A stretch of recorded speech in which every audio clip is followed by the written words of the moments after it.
ব্যারাকপুরের ১৯৮ এবং ১৯৯ নম্বর বুথে কেন্দ্রীয় বাহিনী ছাড়াই ভোট এবং আমডাঙ্গার দুটি বুথে কেন্দ্রীয় বাহিনী নেই বলে এমনটাই অভিযোগ তুলছে বিজেপি।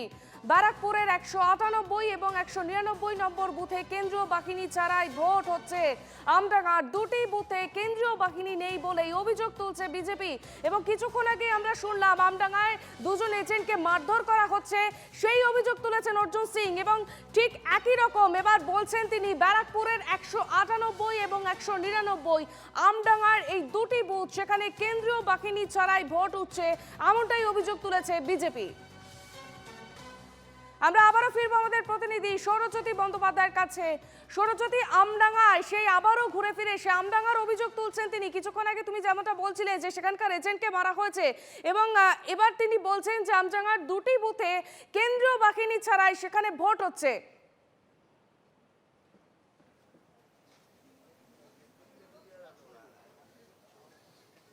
একেবারেই সকালবেলায় তিনি যখন নিজের বাসভবন থেকে বেরিয়েছেন ভোট কাস্ট করবার জন্য, তখনই কিন্তু অভিযোগ এনেছেন রাজ্যের মন্ত্রী তথা ব্যারাকপুরের যিনি শাসক দলের প্রার্থী পার্থ ভৌমিকের বিরুদ্ধে।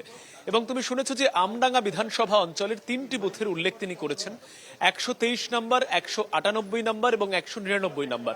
এই তিনটি বুথে বিজেপির পোলিং এজেন্ট যারা রয়েছেন তাদেরকে বসতে বাধা দেওয়ার অভিযোগ হয়েছে। এবং তিনি জানিয়েছেন যে দিনের শুরুর সময় থেকেই তিনি পৌঁছানোর চেষ্টা করবেন সেই পোলিং সেন্টারগুলিতে। আমি আমি আমি এই মুহূর্তে একটু অর্জুন সিং তার সঙ্গেও কথা বলবার চেষ্টা করব। প্রার্থীকে বললাম গুড বয় মতন থাকো। কোন প্রার্থী? কোন প্রার্থী? আর যে প্রার্থী গন্ডগোল করছে পার্থভূমি। অর্জুনদা, গতকাল রাত থেকে একাধিক ঝামেলা, তৃণমূল ভয় দেখাচ্ছে বলে খবর। ভয় দেখাচ্ছে, পয়সা মারছে, সবই করছে। মানে আজকে ব্যারাকপুরে অশান্তি হলে তৃণমূলের জন্য হবে বলা যায়।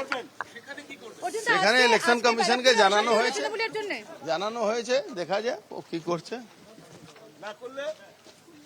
না করলে স্যার জবাব দেওয়া যাবে, সুবিধা তো কিছু নেই। যেভাবে জবাব দেবো, যে ভাষায় যে বুঝে থাকে, তুমি তো জানো যে ভাষায়, যে ভাষায়, বাংলা হোক, উর্দু হোক, ইংরেজি হোক, তামিল হোক, সব ভাষায় আমরা যাবো। সাধারণ ভোট প্রার্থীদের কাছে ভোট দিয়ে বেরোনোর পর কি আবেদন জানাচ্ছেন বা কি বলবেন, বার্তা কি? সবাই ভোট দিন, একমুষ্ট ভাবে ভোট দিন, দেশের জন্য ভোট দিন, সংবিধানের জন্য ভোট দিন। আজকে সারাদিন বুথ থেকে বুথে তো অর্জুন দা, সারা বাংলার নজর রয়েছে আপনার এই আসনে। অর্জুন সিং কি আজকে গুড বয় হবেন? এটা আমি সবসময় গুড বয়, এটা তো আমার সৌভাগ্য কি সারা বাংলা আমার উপরে নজর দিয়েছে। হিংসা হলে আপনি তো প্রতিহিংসায় বোধহয় যাবেন না এবারে। আজকে মহাদেবের দিন, আর মহাদেব সবসময় আমার সঙ্গে থাকেন, মহাদেব সঙ্গে আছেন, সব লড়াই পার। ফোঁটা, দইয়ের ফোঁটা কপালে নিয়ে এসেছেন, দই খুব শুভ, দই খুব শুভ, দইয়ের ফোঁটা। তো আমরা তো সনাতন পরম্পরাকে মানি, সেটা করে আমরা বলছিলাম অর্জুন সিং এর সঙ্গে, এবং তিনি যেমনটা জানালেন যে সারা বাংলার নজর রয়েছে এই ব্যারাকপুর আসনের দিকে। তবে হিংসার রাস্তায় তিনি যাবেন না। যদি কোথাও অভিযোগ ওঠে সেই অভিযোগের বিষয় নিয়ে তিনি খবর নেবেন, নির্বাচন কমিশনে যাবেন।